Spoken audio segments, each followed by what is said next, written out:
Hello everyone.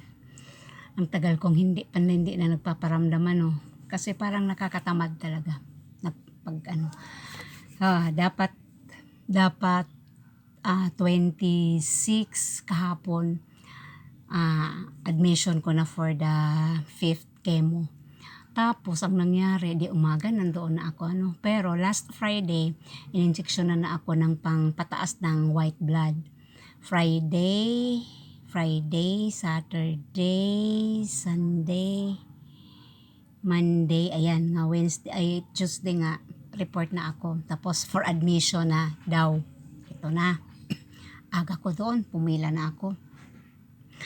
And then ang first na ginawa ko is magpa CBC para doon malaman yung white blood ko. Kung ano nang nangyari after na inject ako nung Friday. And then nagpa-swab test na. Okay na lahat na. Then umaga, tanghali, hapon, ito na. Resulta ng swab test. Din pagdating ng matagal rin kami naghintay ng doktor ko kasi may inoperahan. Yun lang ang mahirap talaga. Kapag may inoperahan ang doktor mo, maghintay ka talaga ng maghintay. Hindi naman pwedeng nakabuyang-yang na yung kung ano yung inoperahan ng doktor at biglang iwanan kasi nandoon ka na So ikaw nga medyo hindi ka inoperahan at nandoon ka lang naman, pwede ka lamang nakaupo. Ayan, ikaw ang maghintay. Ayan. Hintay kasi hindi maka-decide yung nurse kung sa OPD kung i-admit na ba ako. Pero ang iwan ng doktor for admission na ako at pagkatapos daw niyang mag-opera, maggagawa na siya ng para makalabas ako kinabukasan. Sabi ko, tinanong ko yung nurse, "Sir, matuloy ba yung admission ko ngayon?" Oo, mami. Kasi sabi ni Doc, pagkatapos yung mag-opera, mag-iwan na siya ng note na para i-prepare sa paglabas mo bukas. Hintay kami ng hintay.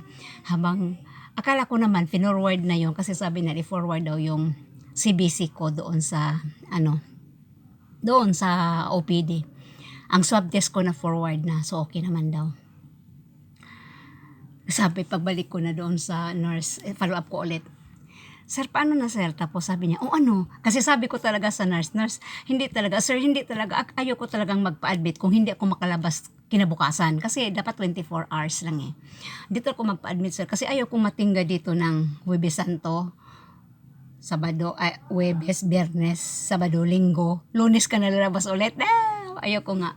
Kaya sabi ko, kasi saka may tao na pero sabi naman nila, may tao naman daw ang PhilHealth, ang bang tawag doon? Yung sa billing, kasi sa billing ka talaga matenga ng medyo matagal-tagal. Saka siyempre doon sa mga sa admitting, may mga papel-papel pang kung walang tao, kasi wala nga sila.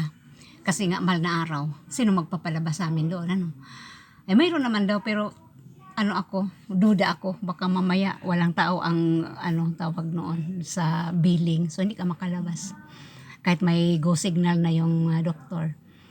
Ngayon sabi ng nurse, "Ma'am, i-admit na kita ngayon." Tamang-tama nakuha ko na yung akong kuhanin habang naghihintay. Kuhanin ko nga yung result ng CBC ko. Tapos yun, pag sabi ng nurse na, "Ma'am, i-admit na kita ngayon." Tapos sabi ko, pinakita ko, pero nakita ko na yung white blood ko. Mababa pa rin, nakalagay pa rin din low. Tapos nagtaas man siya kaysa nung last Friday. Nagtaas na siya, pero mga lang, parang 4 points lang yun. 4.2 something ganun. Mababa pa rin talaga. At saka nilagay pa talaga dito, low.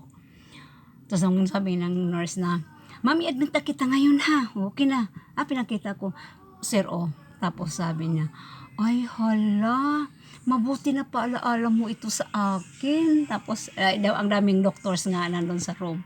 "Dok, paano ba ito? Kaya na ba itong Tapos pinakita, "Ay, no, hindi kaya. Hindi kayang chemo ito na na ganito kababa ang kanyang white blood." Tapos, hindi talaga pwede, hindi. Di tinawagan yung aking doktor, "Dok, hindi pala pwedeng si Ma'am Evangelista kasi ang white blood niya ay ganito pa rin, kulang pa rin talaga." Kaya sabi ko, ang narinig ko nung advice nung doktor ko, resitahan mo siya ng panibago na naman, kaya in-injection na naman akong pangpataas ng white blood. At mag-report na naman ako, 4 days daw talaga yun, kaya mag-report na naman ako by Sunday. Report na naman ako doon sa kanila at ipakita, baka malamang at sa malamang, magpa-CBC naman ako. At para malaman kung ang white blood ko ay tumaas. Kaya sabi ko, ano ba tang? Kain ka ng kain, ma'am, ng mga green. Kaya pagdating ko dito sa bahay kahapon, gutom na gutom ako, pero nakakain naman ako, parang gusto ko lang talagang kumain. Mayroong nakuha ko ng malunggay, mayroong tinapa, nilagyan ko, higop sa baw. Pero sabi ko, sapat ba yun? Sabi ko, ano ba talagang dapat kainin? Nag-itlog pugo na ako. Ano bang nag-isip ako yung durian. Ang alam ko ang durian maganda sa yan. Kaso lang, hindi man season ng durian ngayon. Meron akong, pa ba yung mga, may arugbate ako doon sa taas, may mga kung pero hindi naman makaya bang paanohan ng white. Kaya pala sabi ko, napansin ko sa sarili ko ngayon, sabi ko, iba ang feelings ko pa ngayon kaysa yung mga nangaunang mga chemo ko. Kasi yung mga unang chemo ko, pag yung schedule ng chemo ko, mas malakas ako kaysa ngayon. At saka yung mga ko dito, nangingimay pa, namamanhid pa, pati matarampakan ko. At saka yung ko talaga, yung liksi ng katawan ko ngayon, at saka yung previous na bago ako ikikemo. Parang mas malakas ako noon kaysa ngayon. Na para pang may time pa talagang nakapagod ako. Tapos, iba pa yung pangingimay ko. Baka hindi pa talaga ready yung katawan ko. Natakot tuloy ako kasi nung sinabi nung isang doktor na hindi pwedeng ikimo si mami nitong ganito ang white blood niya kasi baka mamaya babagsak. Baka magiging 1 yung niya. Mahirapan tayo Sabi ko, bila kong kinaman, hala, baka yung iba. Sabay ganun. Nakakatakot ko lang mag-chemo pag mababa ang white blood. Kasi yun nga daw ang lumalaban sa mga gamot na pang-chemo. Ay siya. So update lang.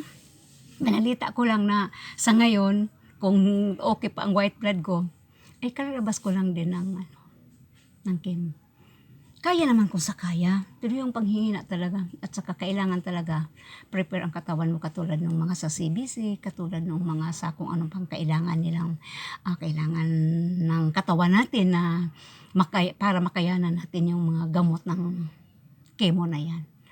Okay, good evening everyone. Ina-update lang kita ko kayo kung anong mga happenings. Kasi mayroong magtatanong, natapos na ba yun? Kasi yung nakakaalam nga magkikemo ako, they are asking na, saan ka na, nakalabas ka na? Yes, kakapula, kalabas na ako. Hindi nga lang na chemo.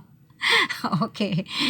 Di ko alam kung sa Monday, kung pag-report ko by Sunday, kung i-admit na rin ako or mag-report pa ako kinabukasan, baka for CBC lang for now. Bye-bye man na. Good evening and God bless you everyone.